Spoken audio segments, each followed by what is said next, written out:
یہ بیان فرمائیے کہ ہم سب آپ اکثر فرماتے ہیں قرآن و سنت کا جو علم ہے اجماع تواتر سے پہنچا ہے، محفوظ ہے۔ ایک روایت میں آتا ہے کہ اللہ تعالیٰ ہر 100 سال میں ایک مجدد پیدا کرتے ہیں، تو اگر دین محفوظ ہے تو پھر وہ مجدد جو ہیں وہ کس چیز کی تجدید کرتے ہیں؟ کیا مقصد ہے ان کے آنے کا؟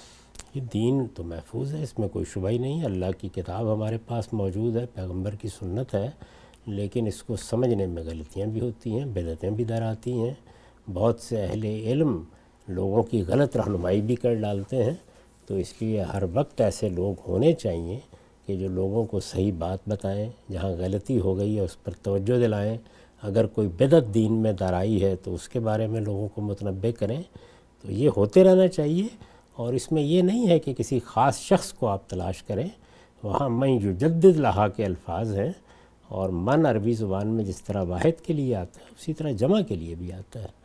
یعنی ایسے لوگ اللہ تعالیٰ پیدا کرتا رہتا ہے ہر صدی میں کہ جو اس امت کو دین پر قائم رکھنے کے لیے اس کی تربیت تعلیم کا اہتمام کرتے رہتے ہیں۔